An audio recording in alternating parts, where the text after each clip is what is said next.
man, and you're listening to, Mutabaruka. IRFM. Cutting edge. Whoa! This is the Cutting Edge on IRFM. We're there with you next Wednesday. As you might know or not know, this is a special day for Rastafari. Yes. Rastafari all over the world celebrate this day, the 23rd of July. Because it was in 1892 on the 23rd of July that a child by the name of when I say Rastafari Makonnen was born to Makonnen, Ras Makonnen and Yeshima Bet Ali. Yeshima Bet Ali, Ras Makonnen gave birth 1892, 23rd of July to Tafari Makonnen.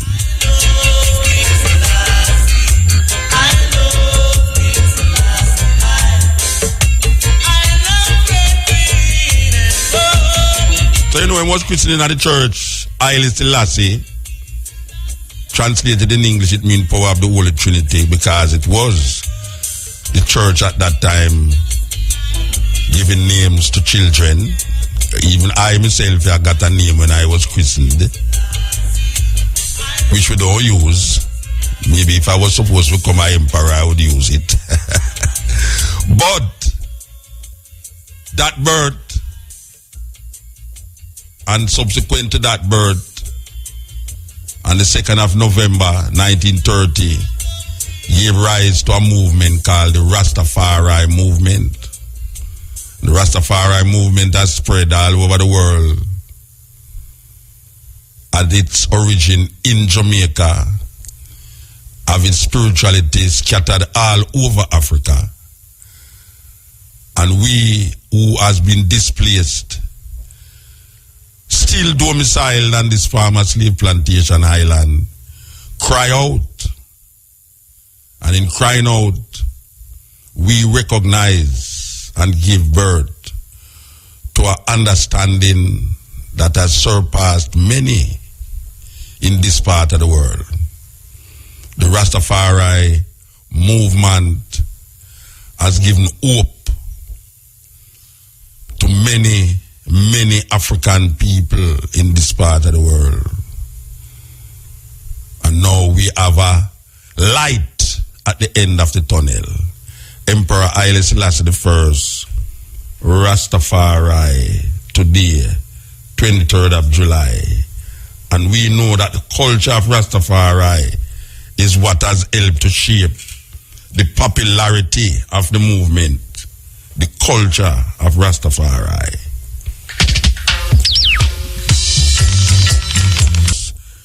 Otherwise known as Rastafari, who gave the farmer slaves a hope and a salvation and a redemptive philosophy.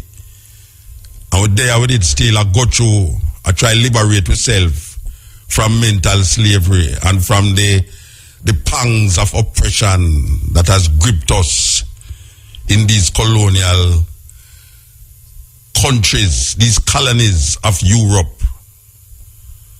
So we go through with all different kind of things. As we say, the culture is one of the greatest thing we have at our disposal, and we have used the culture very, very good. Nobody can complain. I hear people complain, say Rasta don't have no hospital, and Rasta don't have no school, and Rasta don't have this. Watch a man. We give the world a different kind of way if you look on themselves. We give black people a different kind of way if you look on themselves. And we give them a sense of pride and dignity, not only in them ear, because some people are going like the ear not important, because it is the Rastafari movement that has popularized this thing that them call locks in the Western world, even though we know that it was existing long before Rastafari come up. But it is we, through our cultural expression, that define ourselves and don't allow other people to define us. We have used what we have to create our own understanding and our own logics. Sometimes it seems confusing, but it is only confused to the people them who is and want to be confused. Sometimes everybody want to see everybody say the same thing and do the same thing at the same time. But we know that is a level and a stage. You know, come to the same thing at the same time, same way. There's so many there's so many leaves, but there's only one tree, and there's so many rivers, that is one sea. So all those rivers run to the sea, one sea.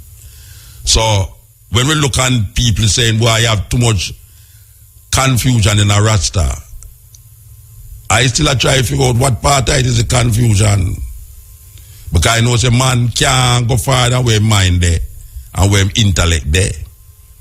So when you hear a man say this, and you say, oh, a man said this over here, so and you come say that over there, so. Well, you have to look at it and say, well, right now, the way how the man that see it in a film little sphere and film excitement and film mind is not how a man over there so see it, but ask him, who is the emperor? And hear him tell you. That's right there, you know. Rastafari. And we not really feel a way to go all over the world and declare Rastafari. We go in any place, anywhere in the world and say that Emperor Haile Selassie the first. We not add nothing and not subtract nothing. Some people choose to add things. I saw, we sit down here saw, now add nothing to that name, because nothing can make it greater or lesser. Nothing can make the person greater or lesser than who him is.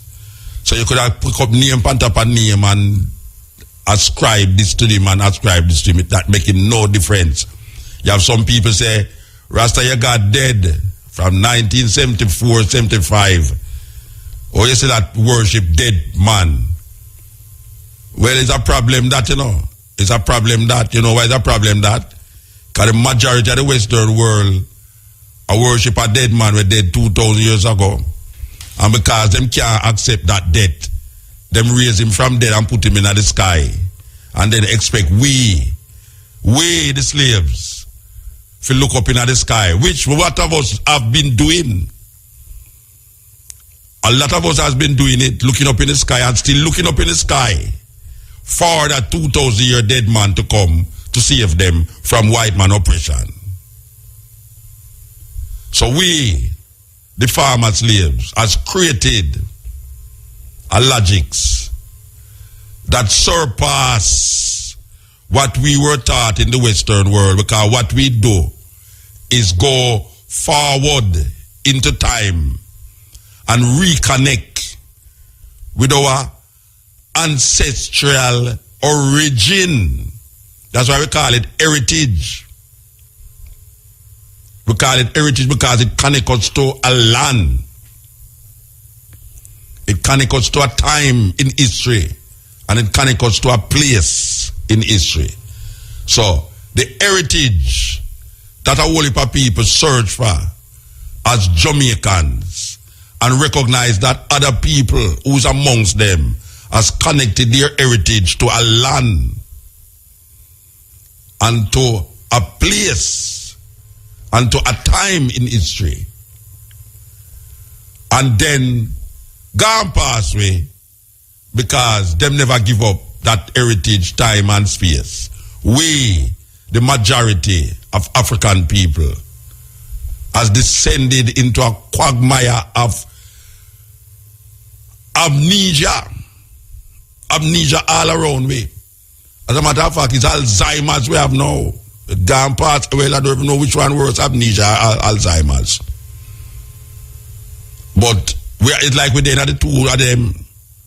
We as African people can't seem to recognize that the spirituality that defines us do have to base itself in what the Europeans give us. But we, through the need to be free, is able and can be able to produce and create our own viewpoints Some people want to say it no make no sense. The only time it don't make no sense is when you start to itch it to something where the slave master did give you. The only time it don't make no sense is when you itch it to some concept and some belief system that the slave master did use against me. So when we create our thing and use our thing, we try to justify it or validate it through the eyes of the slave master and the peripheral thinking. The peripheral thinking that was washed by the slave master in Africa. Not in Europe, in Africa. Because the Europeans was not the first people to go inside of Africa and create disturbance. Because we know of the Ixos who came out of the Caucasus Mountains and come right into our ancient place called Kemet and subvert the culture. Them Wolipa ones don't go for sure you. How is it that Egypt, that famous place known as Kemet, that place that was at the top of the world, has now become a footstool for other nations and people and tongues? It is because of the thinking and historical references that has not been shown to the people that we need to examine before we can come to some clarity about what we see as our reality and how Kemet was invaded by outside forces and stripped of its glory.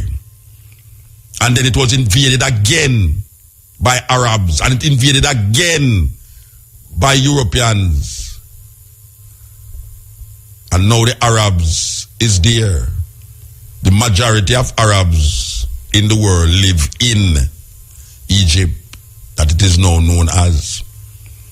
So we, former slaves, has created something that can and will enable us to liberate ourselves from not only mental slavery, but from cultural imperialism and what we dub white supremacy.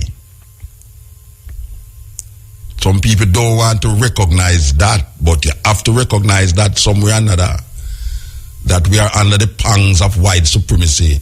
That is why most of the things that we do, say, and think and believe in have a clarity within that sphere. That whiteness have to validate our logics. Whiteness, the only thing free us, the only thing sometimes is able to free us is the poetry.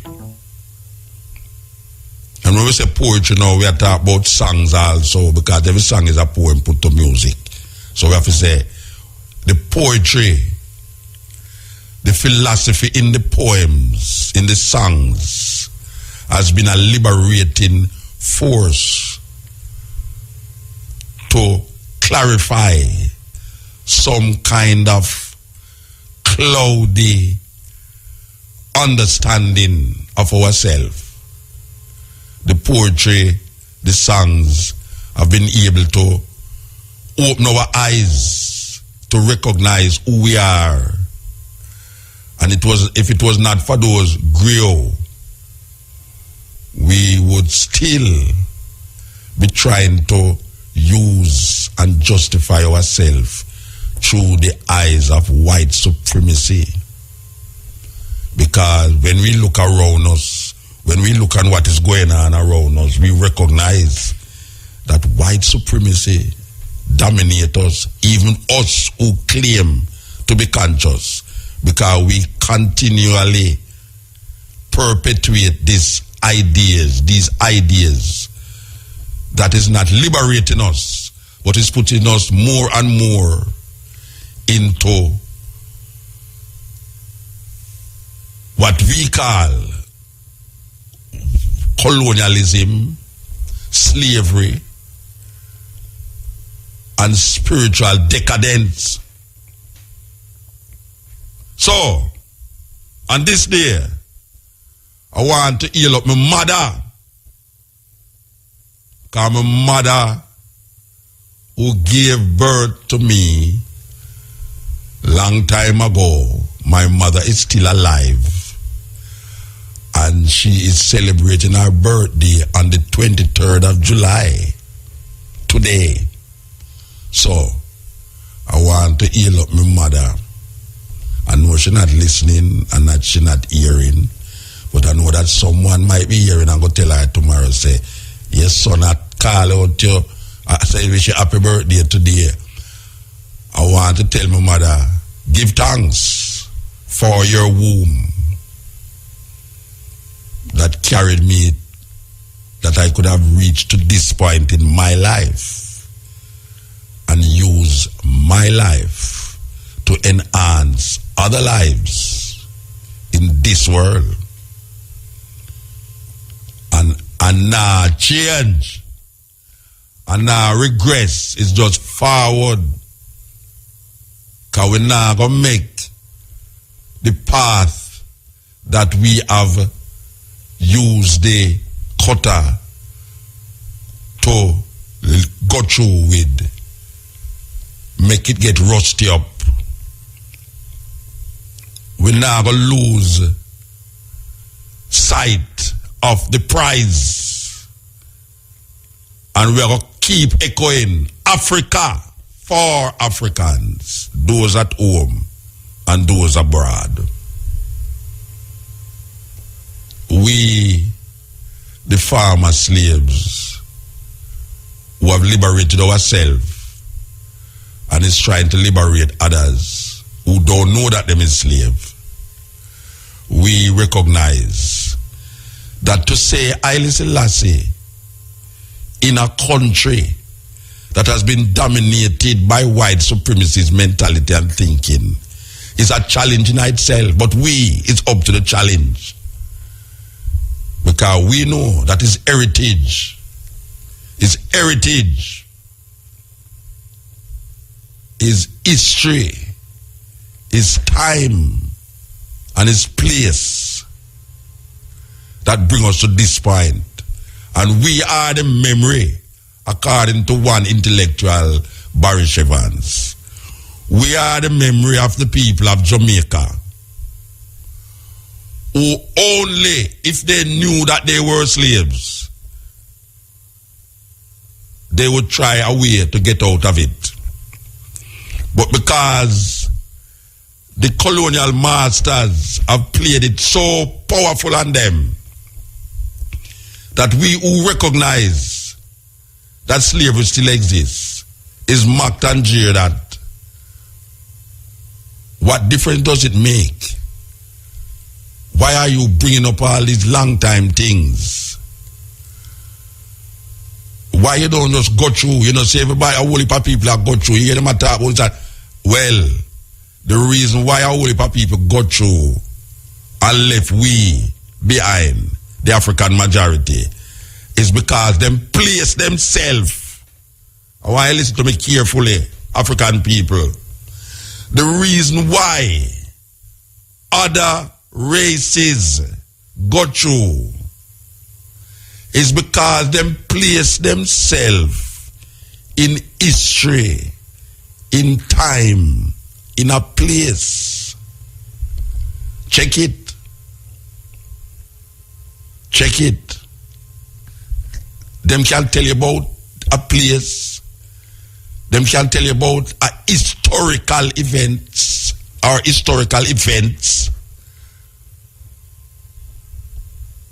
And them can tell you about them heritage. Heritage, We are talking about heritage,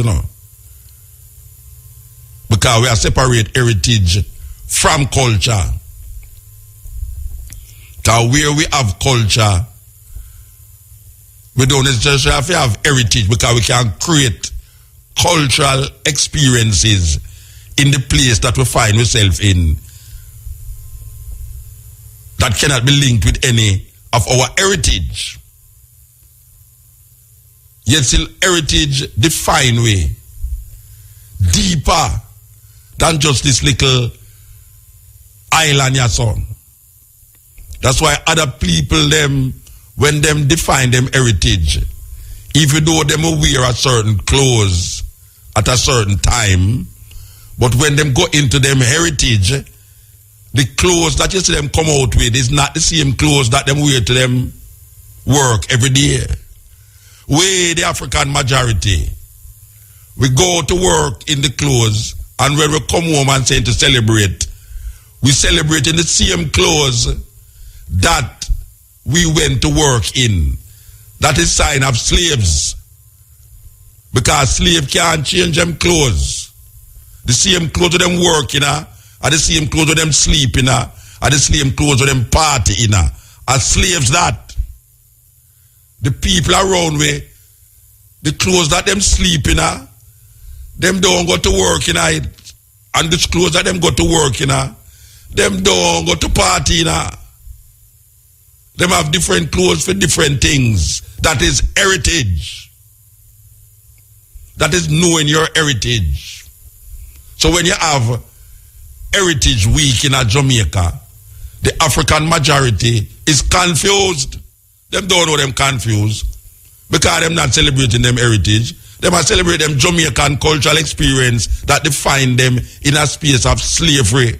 Chain round them foot and chain round them neck and chain round them brain. That is culture as it is defined in a given space that don't have no link to nothing more than the space where you find yourself in at the time. It's just that, you know.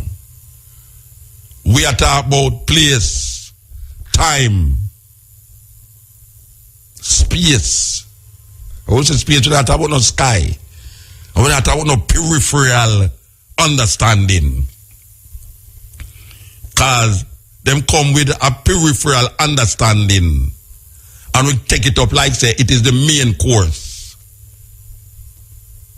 We say it's the main course. So everything we do, everything we believe in have to be validated through the eyes of the ones them who in slavery. So anytime we talk, and we want to talk sensible, we have to talk through the eyes of the ones them who in slavery. That's why Steve Biko said, the greatest weapon in the hands of the oppressor is the mind of the oppressed. We keep reiterating that saying. Steve Biko says that the greatest weapon in the hands of the oppressor is the mind of the oppressed. And when we look at what is happening with the majority of African people that make up this country, you can see what they do to our minds. That everything that we do, everything that we see, everything that we say has to be in line with the logics of the European thinking. And if it is not in line with European thinking, most of us say it don't make no sense what you say. So when you go to a little sister now and you say, why me African princess? You say, me not African. Me never born in Africa. That is what we are talking about.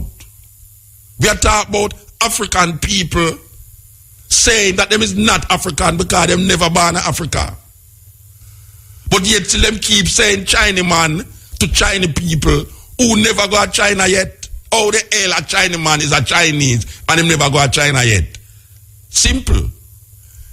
He's connected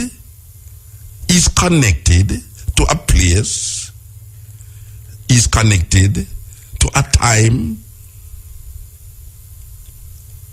he's connected to his heritage, and you recognize that.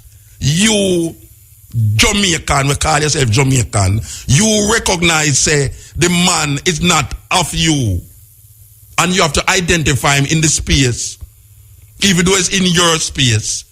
You have to identify him outside of your space to a next space that is far, far, far, far away. But the only way you can define yourself is in the space that you find yourself in that is not of your own choice.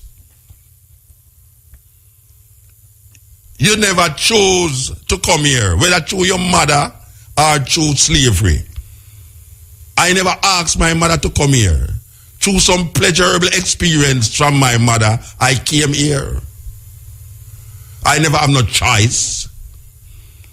And at a greater existence, my great-grandmother did not ask to come to Jamaica. We were brought here.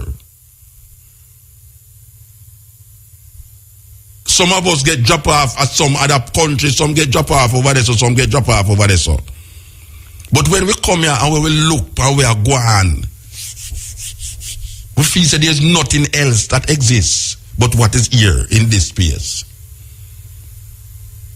So we celebrate what is in the space that we are at the moment. Rastafari come break that chain then now and say, look here. No, sir. Even though I'm there in that space, I'm in the space but not at the space. Step back. Me I create something. That's why we say I and I. And people say you never got to school where I and I. Say, hey, born you and born me. I and I. The man say, hey. Then when you say I, you know, say I listen to say I, man. And the area man around the corner said, Jesus. Him said, no, Jesus. No, sir. John Hawkins ship. It says Jesus approve because Jesus bring a command. So. The man say, where you get that from? He say, he should teach I that. Rasta man go around him chalice and puff up him rubber and smoke out the place and him say, yes, you think you can't see I in the cloud? I disappear in the cloud of smoke. And you crucify yourself and you try to crucify I. And the thorn that you put on your head has now become a crown of rejoicing. So you can't really fool I.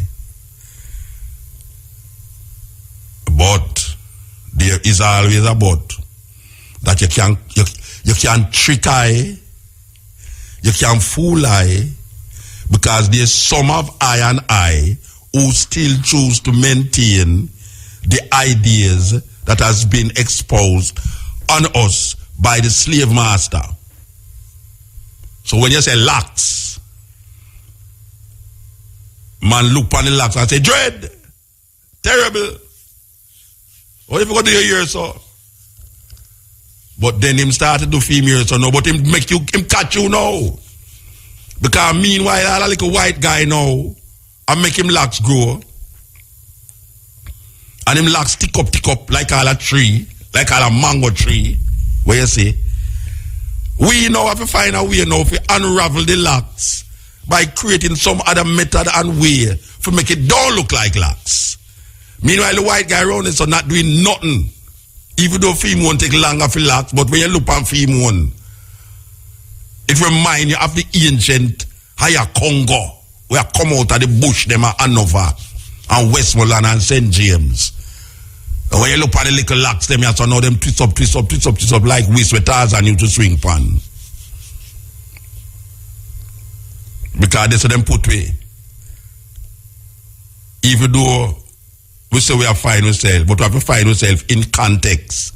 And the context that we find in ourselves is in the context of white supremacy. So white supremacy now, even though it allow the locks, but it give us another way to do our locks, to make it don't look like locks. Meanwhile, the white guy in Italy, in France, in Germany, I look like how we should have look. But because we look on our own ear and say, boy, the ear look too natty Congo. No, sir.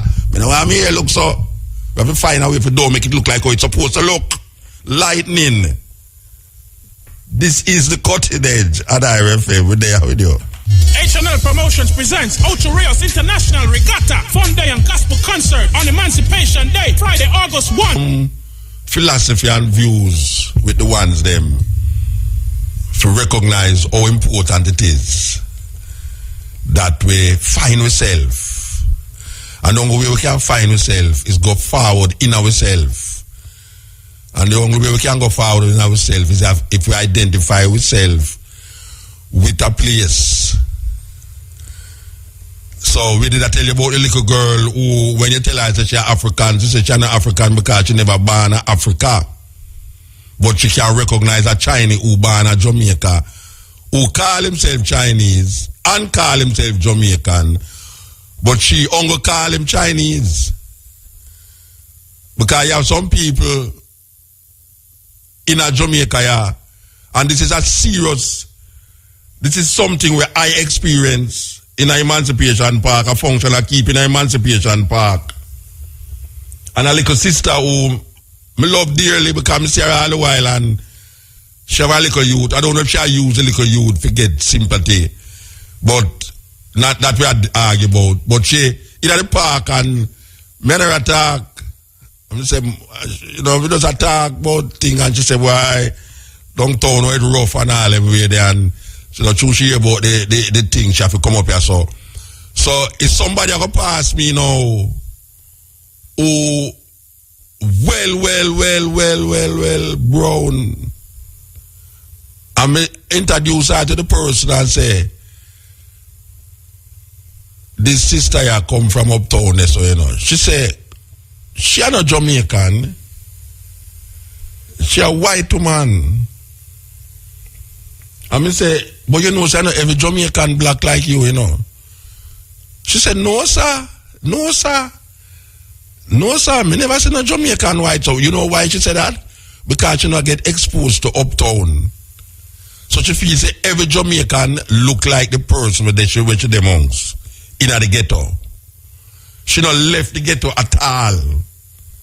It's like she have some people in a St. Elizabeth when not left St. Elizabeth. Them don't know how far it them don't know how Kingston said, them don't know how Negril said. Believe it or not. I see them same people were in a St. Elizabeth. If them ever go a certain place in a Jamaica, people that feature them are tourists until them talk. The point I am making is that Jamaica is a small area and a small group where whole heap we buck up. We buck up by accident, not by choice. We buck up by accident. So everyone away must connect to a land space, a land.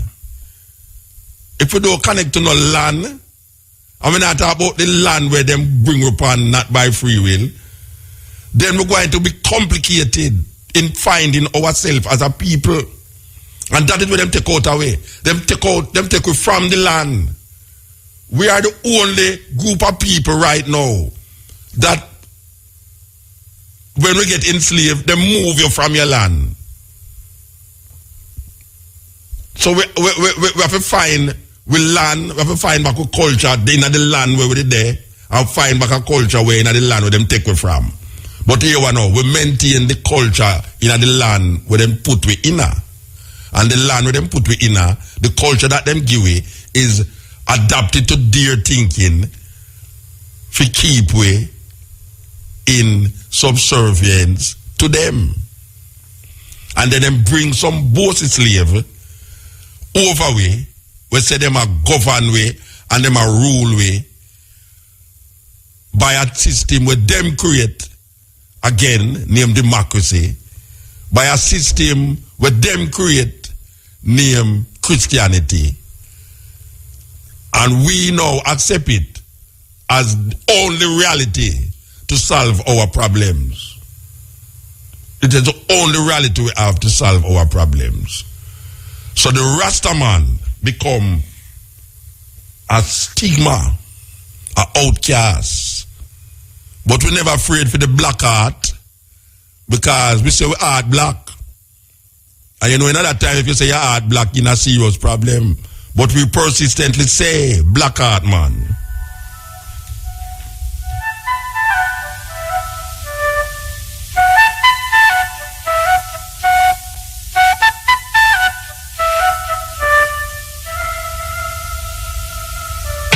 Day. 23rd of July is Emperor Haile Selassie Earth Day. So we celebrate it because we are Rasta. You understand? And if we dip on the radio and we have this at our disposal, why not? Yes, why not? We have to celebrate it. You can just imagine if me did the Panala radio station, and when the 23rd of July come, them tell you, say, boy, I don't want you to mention too much about Rasta today, even though it's and of course, anyway, we're glad to the Pirate FM. We're glad to the Pirate FM because, trust me, you have some radio station, you know. You can't go talk about Haile Selassie, Rastafari on them station, you know. You think I joke? A 20th station in Jamaica, you have a radio station, you have some radio station, not a radio station, and one of them. You have some radio station in Jamaica, you can't say Jah Rastafari Emperor Haile Selassie on them station. You understand? So we give thanks to you, so we there. And we feel irate. Okay, so in keeping with the celebration of Haile Selassie, we want to play this tape here. You know, we have played for years, but we keep playing it because you have people who hear it and never want to hear it again, and you have people who never hear it yet because we have a whole heap of listeners and listeners tonight and we never hear it yet. And we have a whole heap of people who never listen to it, and when them hear it, so we play it, they're going to say, wow, you know, somebody didn't want to hear it again. So here goes now. You ready for it? All right. These people are waiting for the appearance of a living legend.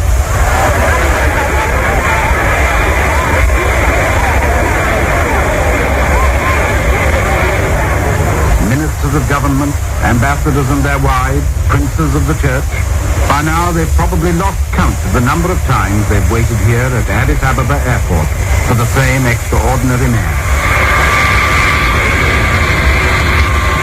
In a moment, he'll step from the door of this aircraft to a scene that's even more familiar to him.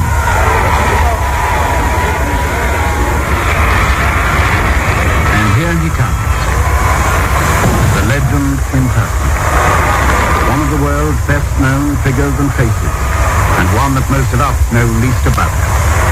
Father figure of modern Africa and relic of a vanishing world, feudal despot and reforming monarch, one of the last claimants to the divine right of kings, the legendary descendant of King Solomon and the Queen of Sheba.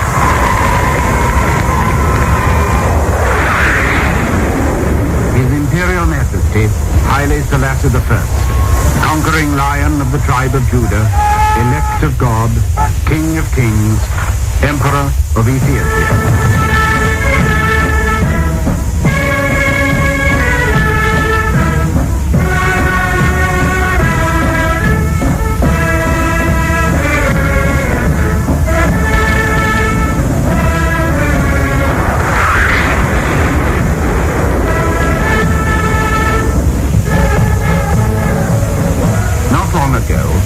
Haile Selassie celebrated his 40th anniversary as emperor, and his own people of Ethiopia came to do him honor.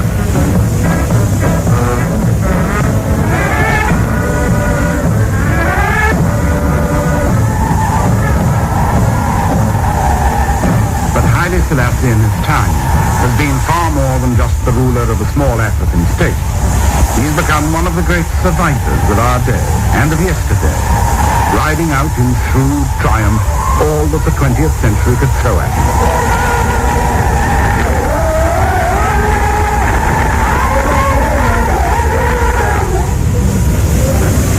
Today, Haile Selassie is courted by all the world.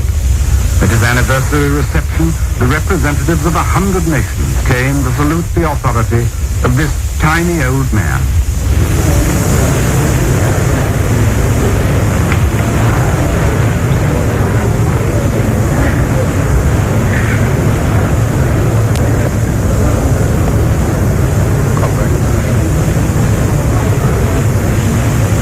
Probably the first African leader to be treated by white men as an equal, and the first to be sacrificed by them in the name of appeasement. He's learned to trust nobody, except perhaps his dog, and yet he's won the respect of the world, for there's no man alive today whose life has spanned so much. Now, in his old age, he's practically the incarnation of the history of our time.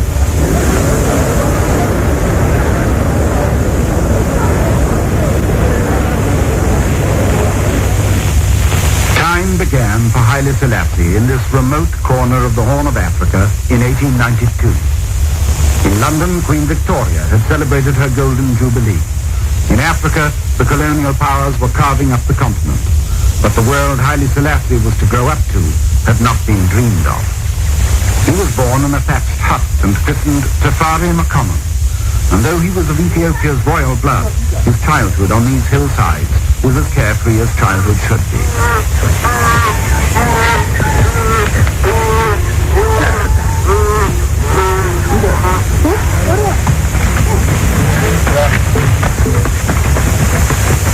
Ethiopia to the world then was not much more than an African fairy tale.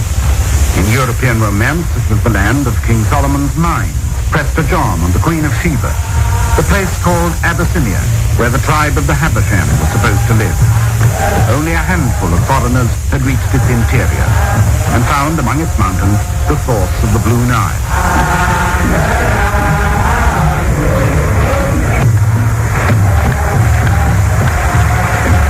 The rest was as dark as anything in darkest Africa, hidden by giant mountains from the deadly curiosity of the world. But Europe's romance was Ethiopia's living history. There was a rich empire here when most of Europe was in darkness 2,000 years ago. Its ruins still stand at Aksum, its first capital. And the title of its first rulers, King of Kings, is that of Haile Selassie today.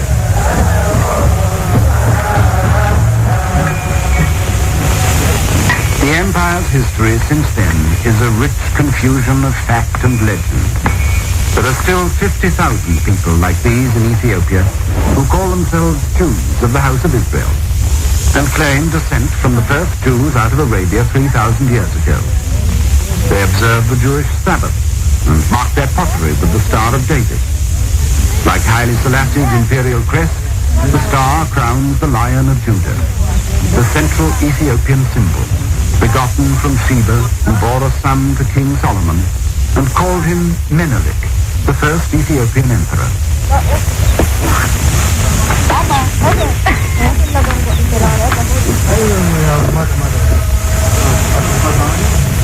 But the central tradition of Ethiopia is Christianity. Long before most of Europe was converted, the empire was a pillar of Christendom, whose emperor earned another title that Haile Selassie carries today, the elect of God.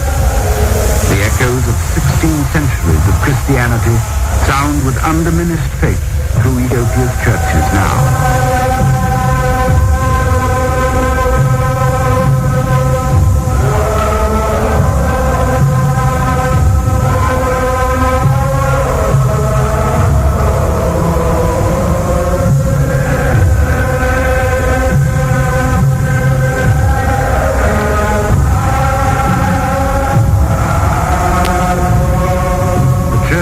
Ethiopia was a sort of barbaric Byzantium, and a crusading church as well, bestowing the light of Christ upon the heathen tribes.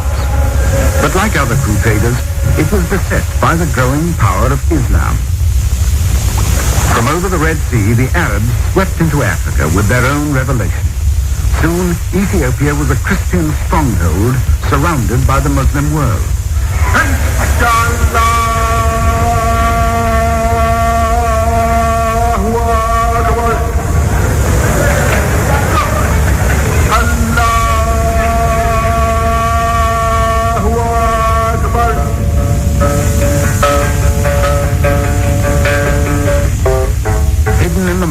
From the Muslim invasion, the emperors and priests of Ethiopia kept the Christian faith alive.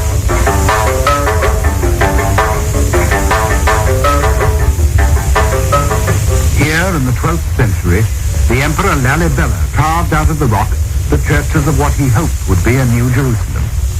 It was the empire's capital for 100 years and came to be known as Lalibela after its creator. 800 years later, Haile Selassie was to come here to pray for deliverance from Italy's invasion of his country. At the worst moment of his life, it was his way of declaring his ultimate faith in the God who was so essential to his empire's tradition. A tradition that the monks of Lalibela still voice in a haunting mixture of orthodox plain chant and African rhythm.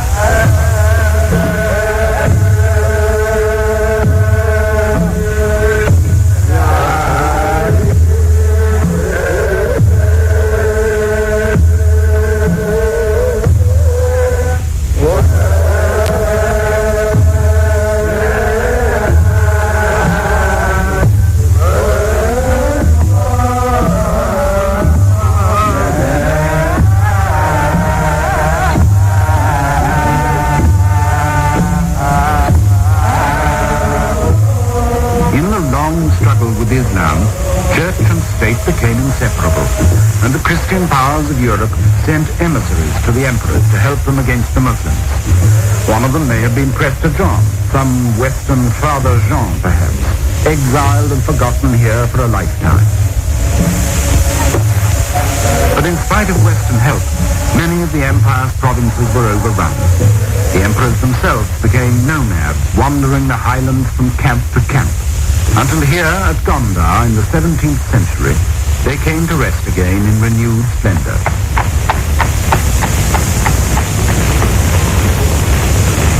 These castles of Gondar are unique in Africa. Probably some Portuguese helped to build them. Possibly Indian craftsmen were brought in. But they're a sign of Ethiopia's special distinction in Africa as a place where the non-African world made some early mark on the continent.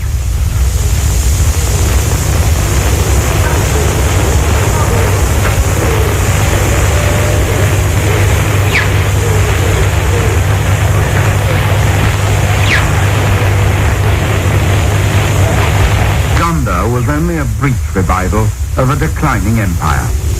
In another 100 years, the court was on the march again, still carrying the Christian banner, but challenged at every step by powerful feudal barons, as the kings of medieval England used to be. Only the church held Ethiopia together, and gradually authority shifted again towards the church strongholds in the central mountains. Here, the empire that Haile Selassie would inherit began to take shape, under King Sahle Selassie, his great-grandfather. King Sahle was one of the most powerful barons, and it was to him that the new commercial empires of 19th century Europe came with their gifts and guns. And his kingdom was the foundation on which the Ethiopian empire was rebuilt.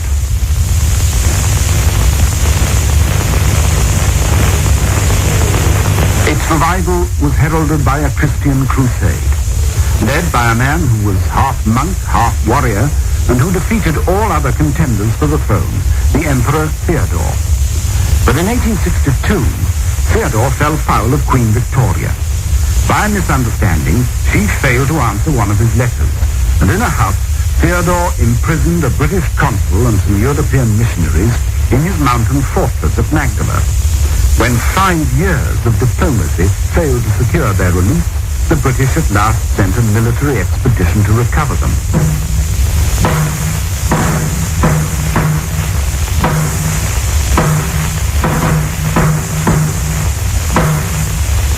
It was a ponderous exercise, but effective. With elephants, gun carriages, and Indian sepoys under the command of General Napier, they clambered steadily into the mountains that had been Ethiopia's best defense for so long. The Ethiopians were no match for them. They had few rifles and no artillery to save their old empire from the new world. As Napier's army approached their last stronghold, Theodore shot himself. The new concept of empire had triumphed over the old. Yet in Theodore's medieval crusade, there was a glimpse of a new Ethiopia. And 20 years later, under the Emperor Menelik, grandson of Sahle Selassie and half-uncle to Haile Selassie, that glimpse became something like reality. Europe's scramble for Africa was then in full swing, and as the Western empires planted their flags all over the continent, only Menelik's Ethiopia seemed able to stand against them. At Addis Ababa in Sahle Selassie's old kingdom, Menelik created a new capital for his empire. It was Ethiopia's first permanent capital since the heyday of Gondar 200 years before. Menelik's palace is still used 80 years later by Haile Selassie, and to him it's a permanent reminder of the day when Ethiopia showed that it could, after all, resist the power of Europe, when Menelik's army in these mountains defeated an Italian invasion at the Battle of Adwa. The year was 1896, and the traditional Ethiopian painting tells the story of a modern awakening.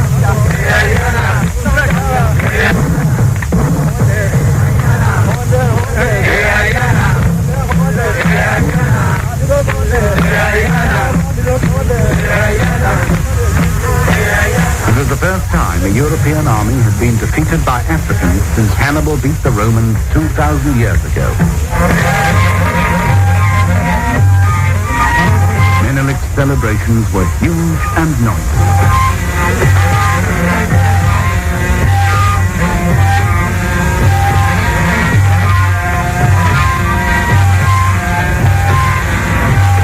For days on end, the drink ran like water, and the tables were red with the blood of raw meat.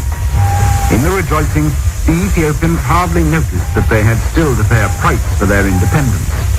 From now on, they would be enmeshed in the quarrels of the European powers. While the new ambassadors and their lady wives looked with astonishment at Menelik's medieval feasts, they were secretly seeking for allies here in the power struggle that was raging in Europe. Into this strange twilight world between yesterday and today, Haile Selassie was born. Now, after 80 years, he looks back on a lifetime that has spanned the gap between the 2,000 years of African tradition he inherited and our own jet-propelled international revolution that threatens to overwhelm him. One of his earliest memories is of the way our world first encroached on his, with the arrival in Ethiopia of the first British diplomatic mission to the court of his half-uncle Menelik. He was 5 years old. The year was 1897, just a year after the great victory of Adwa, and the British mission on its way to Addis Ababa stayed with the young Haile Selassie's father in the town of Harar. Harar then was a newly conquered province of Menelik's empire, taken from Muslim hands. Haile Selassie's father, Ras McConnell, was Menelik's governor for Harar and a favorite to succeed to the throne. In Muslim hands, Harar had been a secret city, closed to non-Muslims for centuries. 40 years earlier, the British explorer Richard Burton had only been able to get here disguised as an Arab. He didn't think much of what he saw. The streets were stony and narrow, the faces were stern and secretive. He thought they justified the local proverb, hard as the heart of Harar.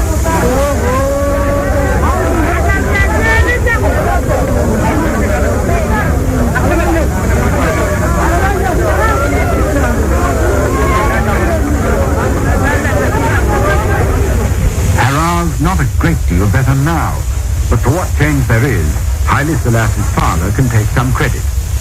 He allowed French priests to open this little mission school in the town and sent his son, Tafari McConnell, to learn from them. 70 years later, French is still the only foreign language Haile Selassie speaks with any fluency. Today the school is little changed, but in coming here as a boy, Haile Selassie recalls that he had an advantage given to very few others in the empire at that time, and he's been obsessed with the value of education ever since. His father is remembered by Haile Selassie as an unusually enlightened man. He built Harar's first hospital. He opened the first Ethiopian state school. And because he knew he might one day become emperor himself, and that Tafari would succeed him, he tried to prepare his son as best he could for the changes that he knew were bound to come from the traditional ways of the old world to the revolutionary demands of the new. So, throughout his boyhood, the young Tafari lived happily in his father's house, with a future that seemed secure. But suddenly, his father died, and Tafari passed at once from security into a world of medieval intrigue.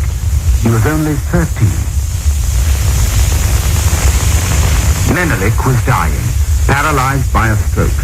He had no son of his own, and with Ras McConnell's death, the last chance of a clear succession had gone. His court was racked with the jealous plots of rivals for his throne. There was Taitu, his aging queen. Zauditu, his daughter, equally determined to get the throne herself. Ras Michael, a powerful provincial warlord, scheming to put his dissolute son and Menelik's nephew, Lijiatu, on the throne. Against such plotters, the young Tafari had no chance. He was exiled as governor of another conquered province. Meanwhile, Menelik's palace, seized with treachery and murder, like the household of some African King Lear. For 5 years, the conspirators tore the court apart, until in 1911, the doddering Menelik at last revealed his choice. Ras Michael's son, Li Jiasu, was the heir to his throne. The Queen and his daughter were thrust aside, and Tafari Makonnen joined Ethiopia's other barons in swearing an oath of loyalty to his rival. As a reward, he was sent to his father's old job as governor of Harar. In Harar, Tafari was safely out of the way, a week's journey from the capital. He was just 19, but he was experienced far beyond his years. Already he knew not only how to run a province, but how to play a waiting game, and he knew there was still a crown to play for. He needed all his caution, because when Menelik died at last, and Li Jiasu was crowned, the new emperor was already half mad with syphilis, turning from youthful dissipation to exotic vice and murder. He tried to murder Tafari on this lake near Harar, where Tafari often went boating with friends. This time, Li Jiasu bribed a servant to hold the boat so that it sank in the middle of the lake. The friend was drowned. Tafari survived by swimming ashore. The foreign embassies dabbled in these plots as well. The new diplomats who surrounded Menelik now imposed on these medieval intrigues the shape of approaching war in Europe. All right, because we are going to why this together play. Okay, here go now. Oh. Calling all fans of the cool ruler, the Hat Affair is back. The Gregory Isaacs Foundation in association with African Museum, Chad's International and Algeria presents a Hat Affair. Sunday, July 27 at King's Plaza, Constantine Road. Yet still, when you look on the light of Jamaica right now, the light, we are shine, we are glow outside of the earth there. A Rasta light a shine. So let the love light shine continuously. No matter what them want to say, we make the love light shine continuously. So, we're going to continue the journey as it is with this documentary. Before we go back to the documentary, you know, say, what a terrible thing. All right, we could do this, because we have to do it. Brothers and sisters, this is Chad. Join us with respect for our national anthem.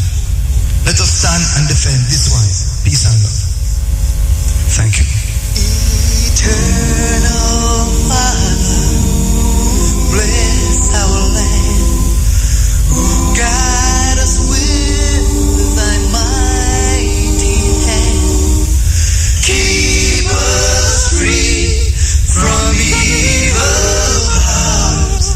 Do our life through countless stars. To our leaders, great defenders, great true wisdom from above.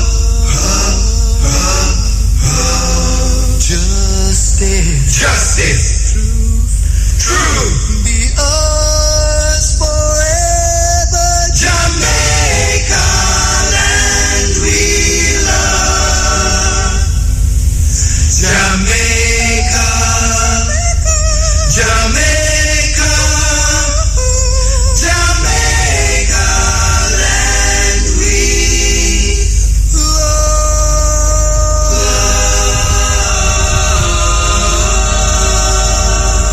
Yes, and you know, so when you hear that, you know, it's 12 o'clock, midnight in a Jamaica.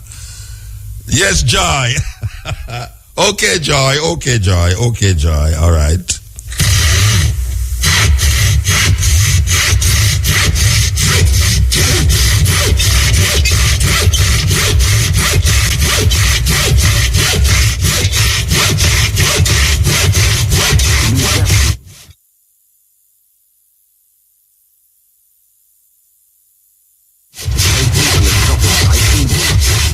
He tried to murder Tafari on this lake near Harar, where Tafari often went boating with friends.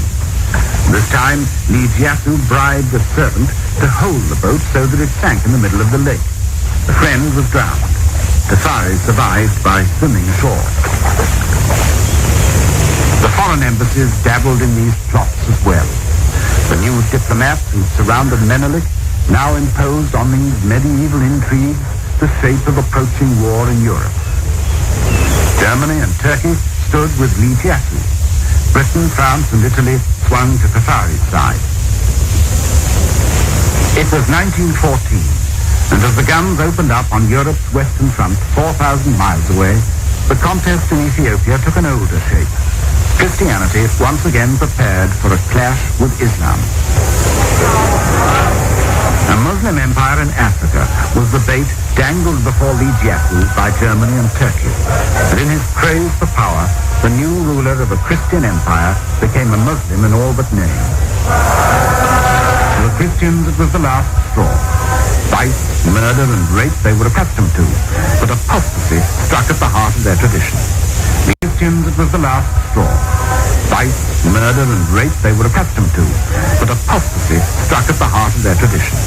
Ligiatu was formally excommunicated from the Ethiopian church, and with British encouragement, Tafari was proclaimed regent, with the title of Ras, or prince. He was 24 years old. Zalbitu, Menelik's daughter, was crowned empress at the same time. But the struggle was unfinished. Ligiatu was still free, and on this great plain north of Addis Ababa, his father, Ras Michael, gathered an army to restore him to the throne. It was another medieval scene. The horsemen were dressed in the monkey skins of war, with Ras Michael at their head. On the other side, Ras Tafari's men gathered for battle in the same way. In Europe, the bloodiest of modern wars was being fought with tanks, machine guns and poison gas. But here,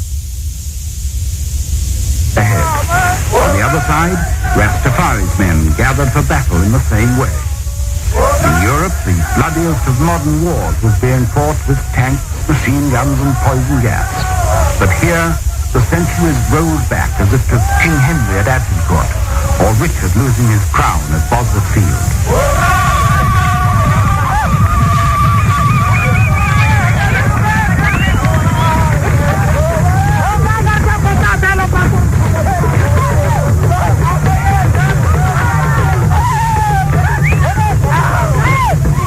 Like Menelik's victory at Adwa, this battle of Ras Tafari for his crown has become one of the great subjects of Ethiopia's popular art.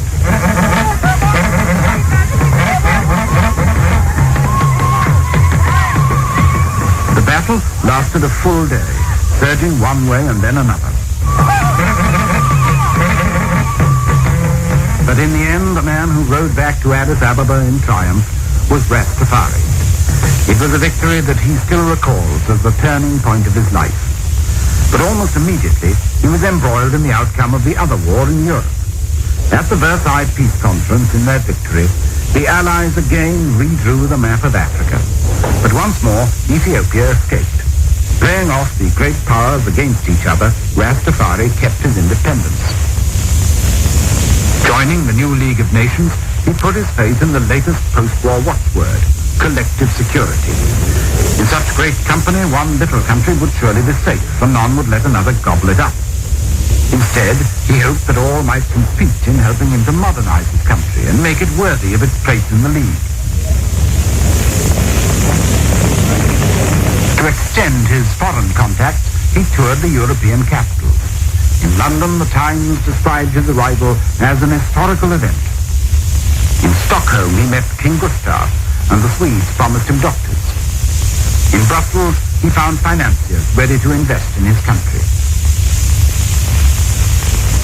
The French were already in Ethiopia. They had completed a railway from the coast to Addis Ababa in 1918. It was Ethiopia's first physical link with the modern world, and it helped to establish Addis as a permanent center of Ethiopian government, as no capital had ever been before. But Tafari still needed all the foreign help he could get. Most of Ethiopia was still sunk in the Middle Ages, and Addis Ababa was still only a ramshackle place of tin roofs and open drains.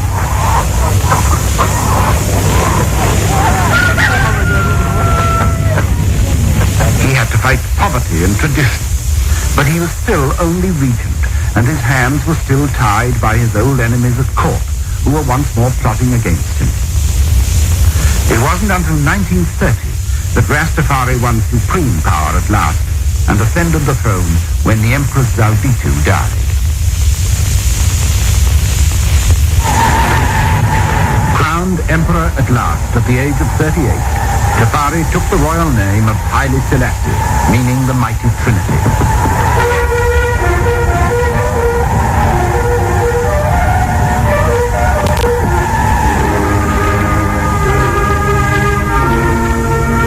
His coronation was attended by men of rank and circumstance from all over the world.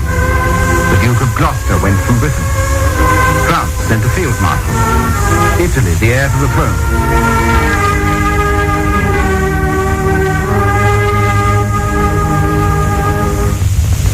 Governors of Africa's colonial territories came to salute the independent African king.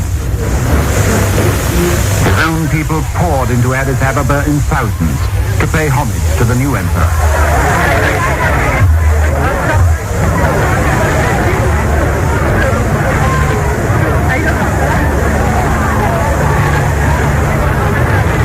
At this moment, Ethiopia seemed about to be the first country in Black Africa to step hopefully into the modern world.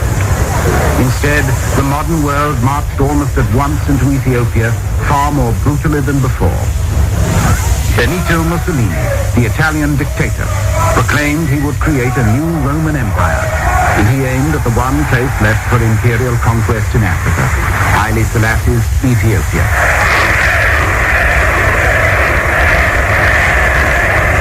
Mussolini's excuse was Ethiopia's backwardness, that same medievalism that Haile Selassie himself hoped to end.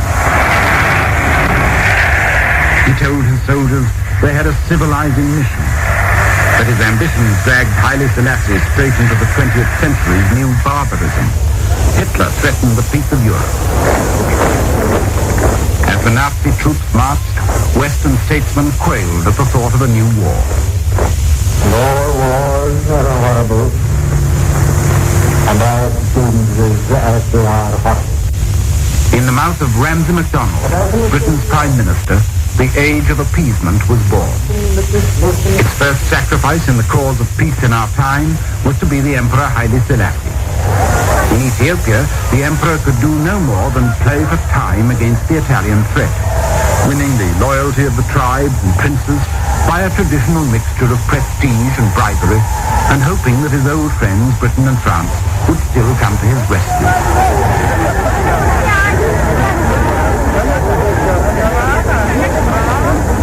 But Haile Selassie and his men were whistling in the dark. The Italian troops were already embarking, and Britain and France would do no more than proclaim an embargo on armed sales to both sides. For Italy, with her own arms, the embargo was a green light.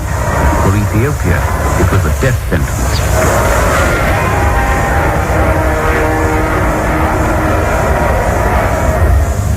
But for Haile Selassie, the final betrayal came at the League of Nations.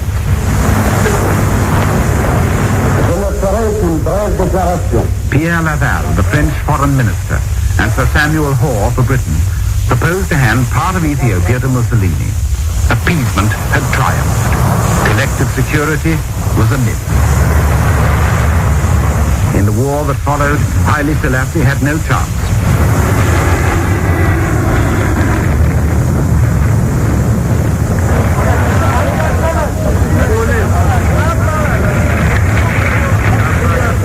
Years earlier, Haile Selassie's father had helped Menelik to beat the Italians at Adwa.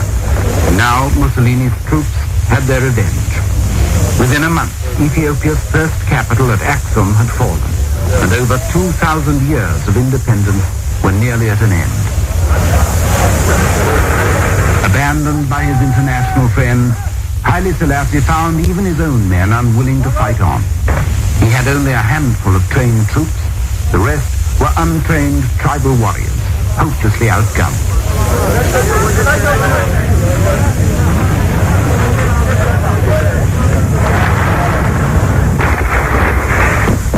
Before the Italian assault, the emperor's army disintegrated, and at Easter 1936, Haile Selassie left his men to make a pilgrimage to the rock churches of Lalibela and to pray for his country. His prayers were unanswered.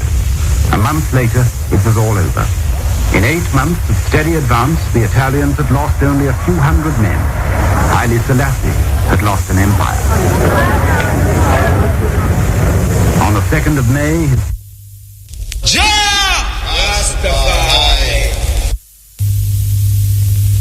seems more than ever forgotten. Only when the war widened still further was Haile Selassie remembered again. When Mussolini joined Hitler in 1940, the emperor automatically became Britain's ally, and his futile exile came to an end. Within weeks, Haile Selassie was back in Africa, waiting for the British to mount an invasion of his own country. The campaign was one of the swiftest and most successful of the war. In less than a year, the Italians were defeated, and Haile Selassie was on his way back home. He flew into Ethiopia from the Sudan, and while other troops fought their way to Addis Ababa from the coast, he returned by road through the mountains. Just above Addis Ababa, he stopped for the first look at his capital, 5 years to the day since he had left it.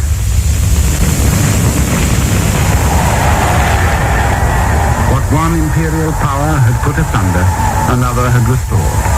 The legend of Solomon and Sheba was rekindled. The Lion of Judah had returned. Ethiopia rejoiced, and so did Haile Selassie.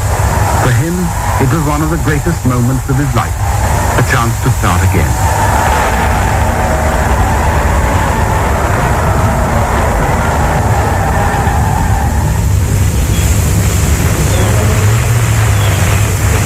Years later, in the grounds of his palace in Addis Ababa, where he takes his daily walk among the lions that symbolizes imperial power, he reflects now that at that moment of return he was already 50 and had accomplished little.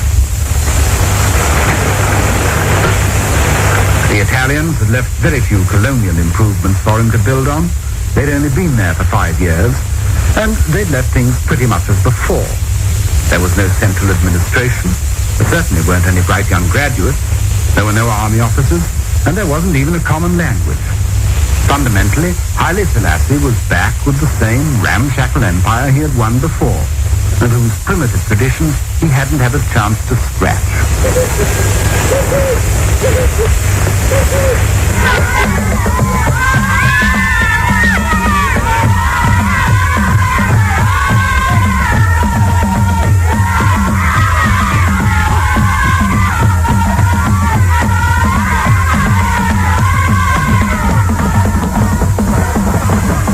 Haile Selassie returned, his empire had 20 million people, 100 different tribes, and 50 different languages, and was twice the size of France. It was a proud empire, but its 2,000 or 3,000 years of tradition underwrote poverty, disease, and ignorance. An empire where more than half the people were pagan or Muslim, yet were ruled by a Christian monarch, whose church was still the only source of unity. A secluded empire, where life had remained unchanged for centuries. An empire, in fact, as backward and conservative as anywhere in the world.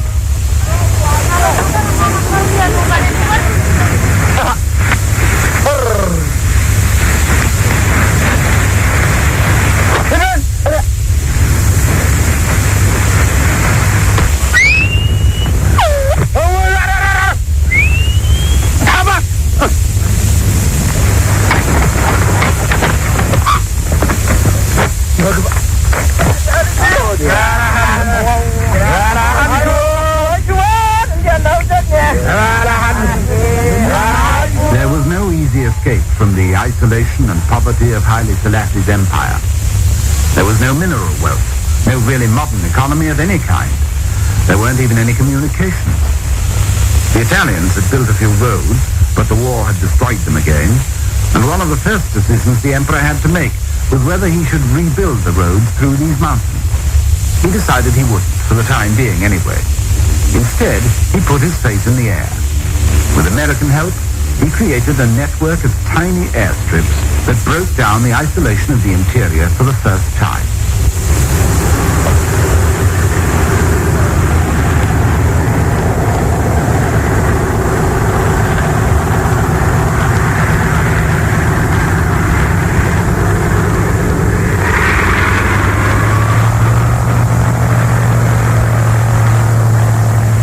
When the 1950s opened, Ethiopian Airlines were in business. It was Haile Selassie's first major accomplishment in modernizing his country. There was everything else still to be achieved. Yet at this moment, by a stroke of luck, Ethiopia's past for the first time came to the aid of the present and made Haile Selassie and his capital the focus of Africa's new hope.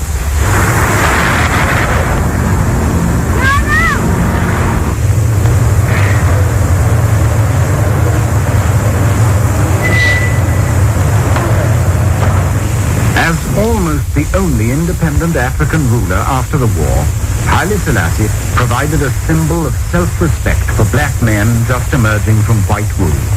The wind of change had come to Africa.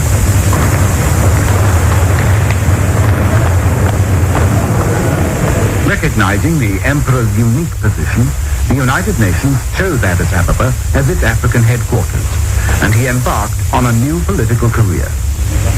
The age in which we live, Your Imperial Majesty, is an age of paradox. In his brand new Africa Hall, Haile Selassie presided at innumerable meetings of his new revolutionary colleagues. He became the great African father figure, the great African peacemaker, in the Congo, in Biafra, in Morocco and Algeria. It was a strange apotheosis for the King of Kings. He didn't always succeed, but his voice commanded respect, because he alone in Africa had been both victim and victor in the struggle against colonial rule. He alone had been the first martyr of the old League of Nations and was now a founder and guide of the new United Nations. Seeing his influence in the new Africa, the world beat a path to his door. The Organization of African Unity followed the United Nations and set up shop in Addis Ababa. Diplomats and businessmen flocked in. Within a decade, the face of Addis Ababa was transformed. The signs of international affluence towered over the old open drain.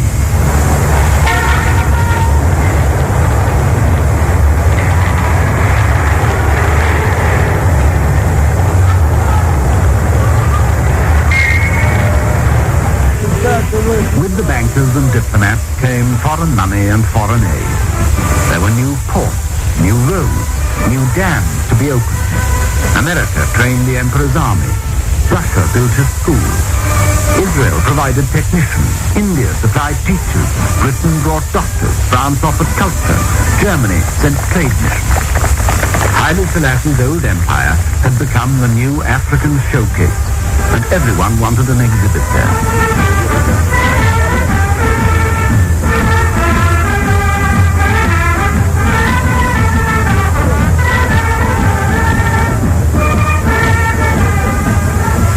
Today, Haile Selassie is besieged by foreign delegations hoping to catch his ear. He balances these contemporary forces to strengthen his own independence as shrewdly as he juggled half a century ago with the rival tribes and princes in his old fight for power. One day it may be a Japanese delegation. The next day a mission from Maoist China. It doesn't matter what political persuasion they are, they all see Haile Selassie as an essential link to the rest of Africa. At home or abroad, half his life seems consumed with ceremonial state visits, some of them purely political, some of them simply a tribute to his personal stature.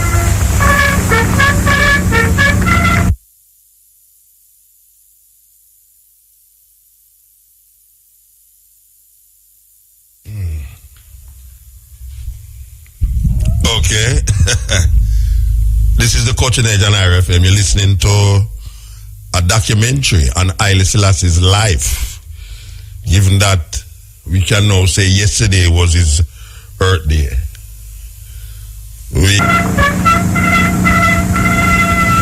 Even with Italy, he's made friends again.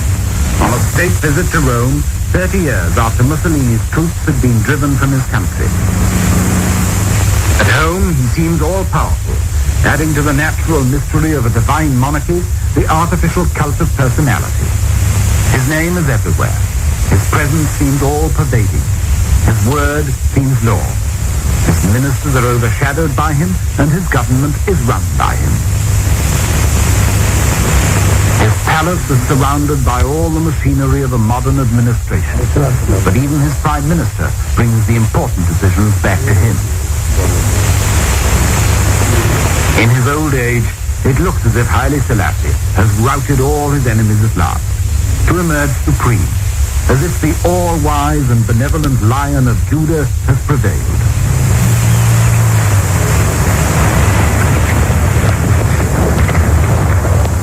Yet the one thing Haile Selassie has not prevailed over is his own country. Outside Addis Ababa, the traditional Ethiopian ways have hardly changed at all.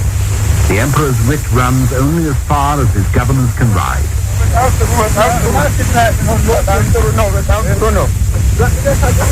Sometimes that may not be far enough. Less than a third of Haile Selassie's people live within a day's ride of any sort of road. It's over 60 years since Haile Selassie in his youth started his career as governor for the Emperor Menelik in this very province. And the system's no different to the man who represents him now. Every time the governor rides out into the farther reaches of his province, he gets a royal welcome.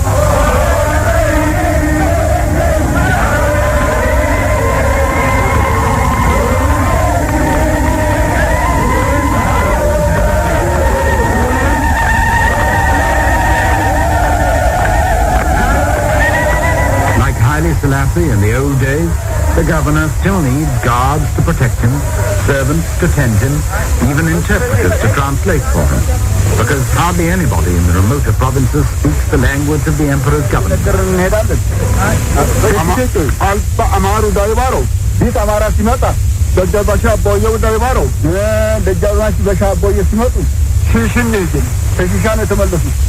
It's government in the medieval style, and modern Addis Ababa seems very far away. Even the bigger villages are centuries from the emperor's modern world. Only a quarter of his people use money for their trade, the rest barter in the local markets.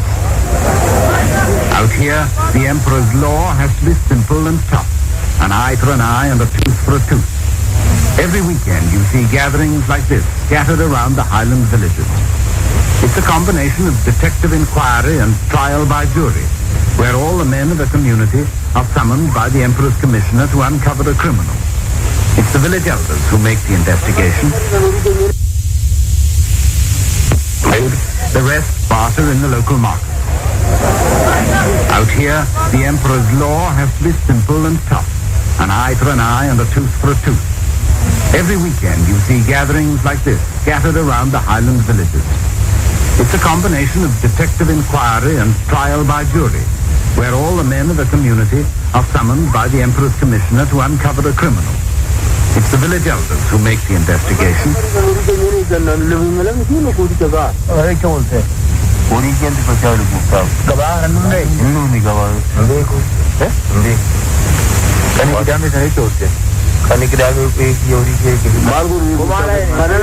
If they can't agree on a culprit, every man present will suffer his share of a collective punishment. If the finger points to one man, he can expect short shrift. In every village marketplace, the public gallows still waits for the murderer or the rebel.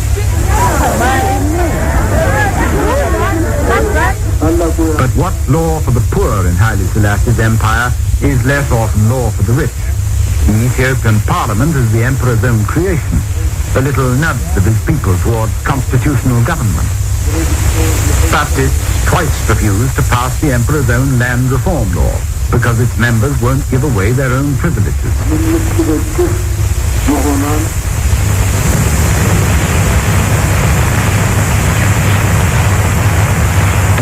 As the years go by, the emperor's step gets slower. He may live in some splendor himself, but he knows the Ethiopian peasant is still as poor as any in Africa. Yet he's paralyzed by the traditions he's inherited from 2,000 years ago. Landlords and princes dominate his parliament, and hold the countryside in fee.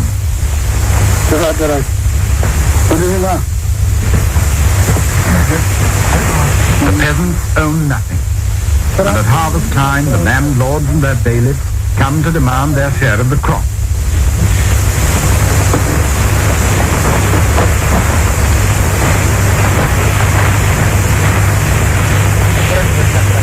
The landlords may not be as powerful as they used to be, but like the barons of feudal England, they're still strong enough sometimes to hold even the monarch at bay. Still strong enough to hold the people in complete subservience.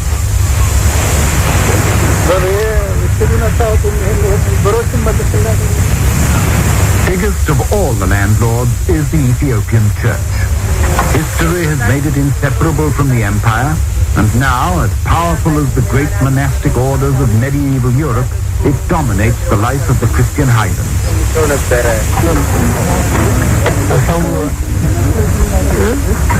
The church is the cross that is also the nation's salvation, both a reactionary burden and a civilizing influence.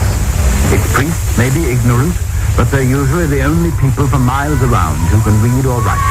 Its schools are pathetic, but until Haile Selassie's reign, few other schools existed. 90% of his people remain totally illiterate.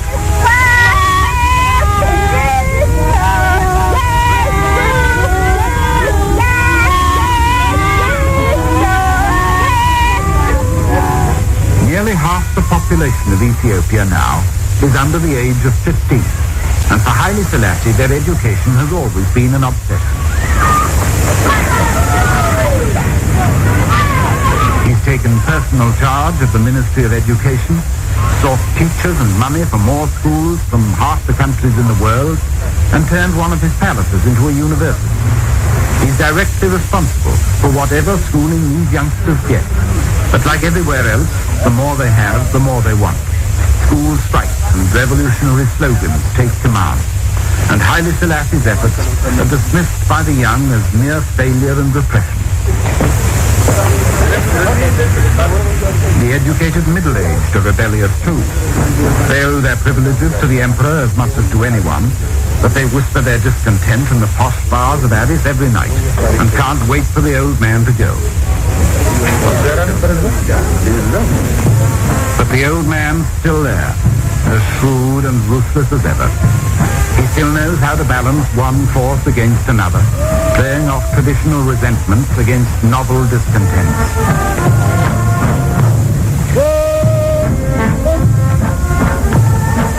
Some of the latest challenges to Haile Selassie's rule combine the old and the new Ethiopian divisions of discontents. Down near the coast in Eritrea, where the Italians had their empire for half a century, there's a popular liberation front now, fighting for independence from Haile Selassie, and joining the old battle of Islam against Christianity with a new revolutionary movement against an ancient monarchy.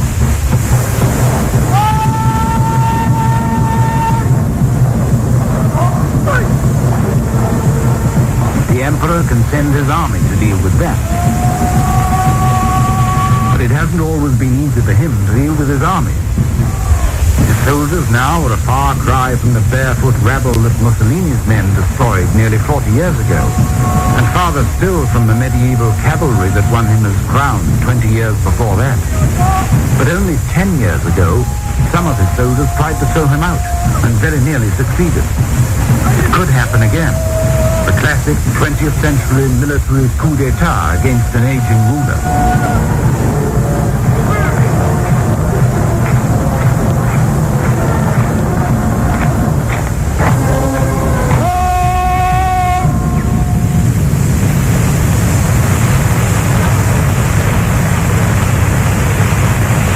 Haile Selassie is a lonely man now.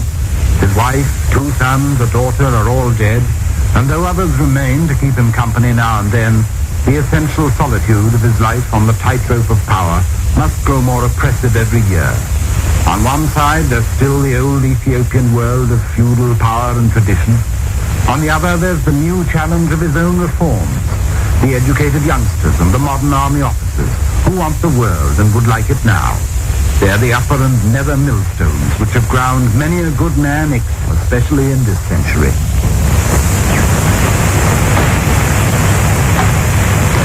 To have survived them for the better part of 55 years in power is something unequaled by any ruler in the world today. No wonder the Lion of Judah has become one of the living legends of our time.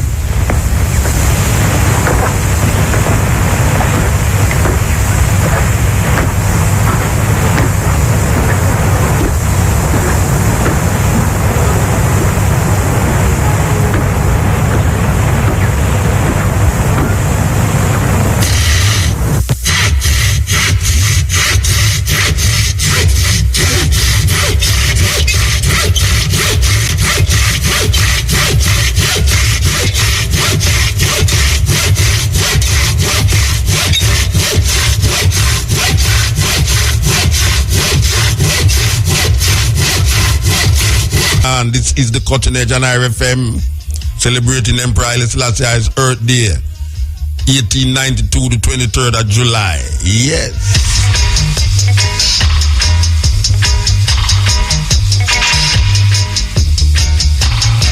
Deborah Reese coming through, traveling, man.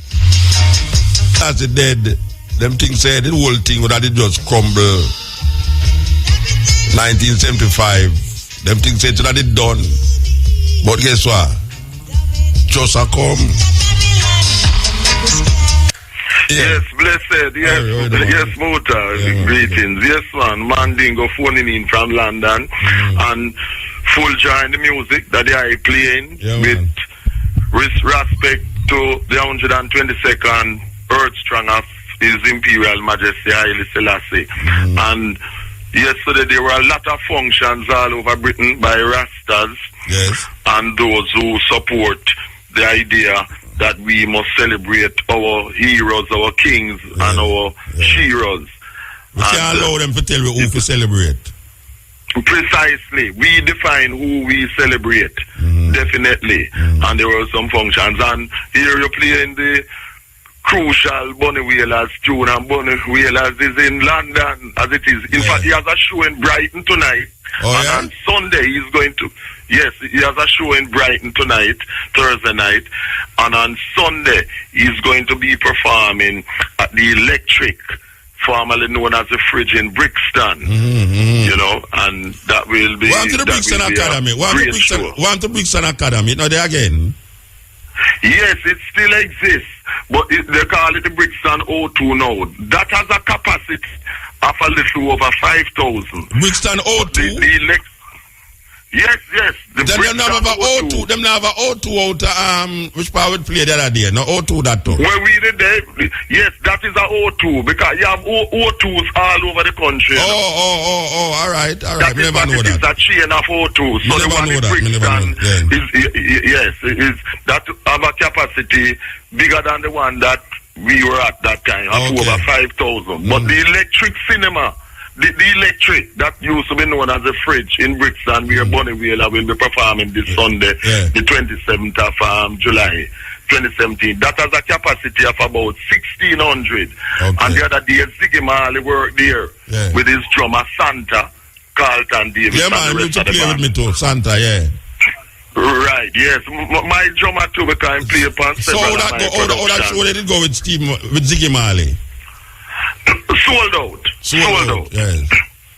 It was sold out. And I also expect the Bunny Whaler show to also be sold out. Well, that's 1,600, 1,600, Yes, you know, without a doubt. I hear that Marsha Griffiths come up too, or should come up already?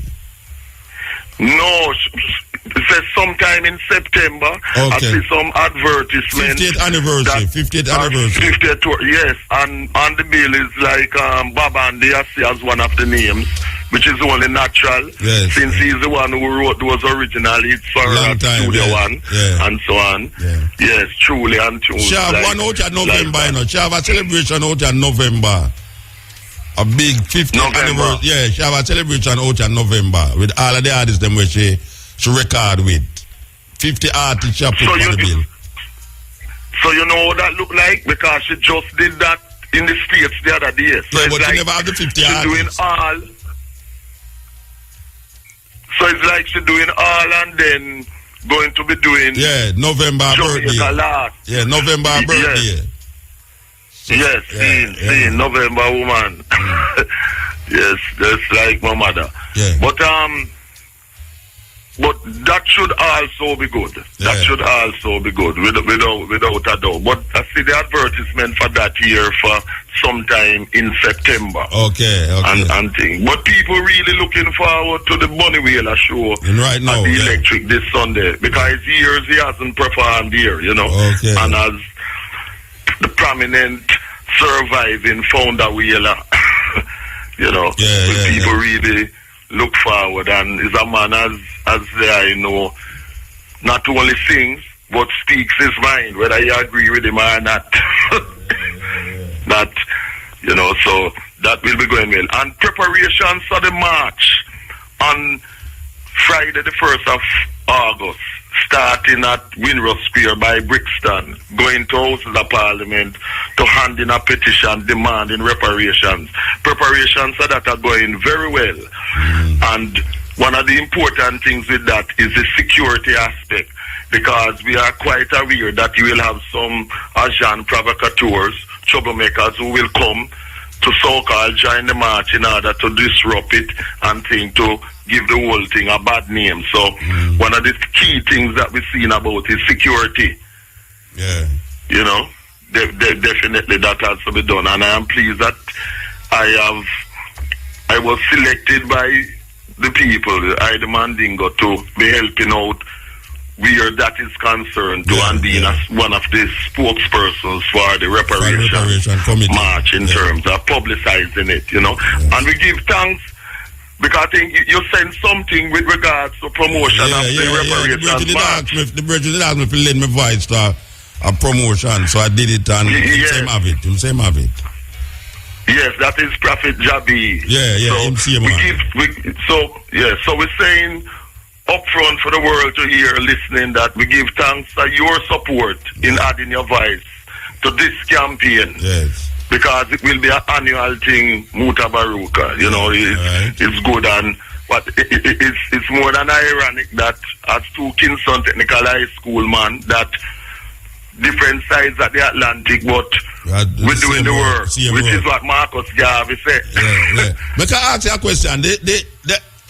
Don't them have a celebration for Marcus Garvey's birthday? Yes, there is on the 17th. As a matter of fact, I have been asked to be the main speaker on Marcus Garvey's birthday, the 17th of August, in Birmingham. Okay. By a Pan-African group here, to be the main speaker on Marcus Garvey's birthday, to speak about Marcus Garvey. Cecil Godsmore involved with one there, with them did ask me if I come, them did invite me, but I don't hear from them again. Yes, well, you know who named Cecil Godsmore? Yes, man, I know Cecil Godsmore, man. Yes, you know, I know Cecil Godsmore. Okay. Yeah, I don't know how that went. What caused whatever. But he's not part of the group, the Birmingham, that invited me to speak in Birmingham, you know, and so on. But that went very, very, very well. And of course, the 20th, which was Sunday, I listened to the entire program, and I want the world to know that I totally support what you said when you were speaking, and Omar Davis was trying to counteract you. In fact, he got upset. But I totally support what you said, because you spoke the truth. To me, say him disconnect. Yes, I think him trying to. No, you want to. You say him get it wrong. Him think I did that about disconnection from him constituency. You see them so local, you know. Them so local. Precisely. Them not think so. When you said when we say disconnect, me talk about disconnect from the African things them we are go around him. The struggle where take place outside of him little constituency. That is what me talk about when me say him disconnect. Him disconnect because him they talk about Vietnamese and this struggle and that struggle and a link and Chinese and that type of thing. Yeah. But listen, But he's totally disconnected, not just in terms of the wider African community. He's disconnected with the African youths in his community too, because he called some of them irredeemable. That's on record. Yeah, a long time him say that. But you know, but me just say that say yes. When me did that term disconnected, me never talk about disconnected. You know, I mentioned 21 years. 21 years yes. Show say him not disconnected, but him totally. But you were not talking about that. No, that me that talk about. Me talk about disconnection from the African struggle. We are struggle where we unilaterally sometimes go out there, but see certain little levels to make certain things. We don't talk about the plane flight. The plane flight true. And visa and all them things that African people need to go Africa and them something there. And that we are talking about. True. We not talk about no little constituency around us so where him have people and this and that and Danman and this and that. You know, exactly. Yeah. But I knew, and a lot of people listening knew, that was what you meant. But it goes to show that what you said is true, because he's totally disconnected. Because if he was connected, he would have understood what you were talking about. Yes. Anyway, we have to move though. I'm glad you brought it to the fore. You want to call me back tomorrow, we talk about it. Call me back tomorrow, we talk about it. Later. All right, on the stepping razor. Yeah, call me back later. Call the Virgin Comfing program and now we have to move. Give thanks, Virgin. All right then, give thanks. Yeah, blessed love. Love people from the Mandingo to all Africans. Yeah, so we say give thanks to the moment, give thanks to the time, give thanks to the energy. You know, so we will be back here from 2 to 5:45 with the Stepping Razor, the art of war. Totally different program. Matrix in the house again, looking like a skinhead. I tell you, man look like a skinhead, ears ring and everything. Ball head shine up and everything. I tell you, man, skinhead out of the book. So we say give thanks to the moment, give thanks to the time, give thanks to the energy.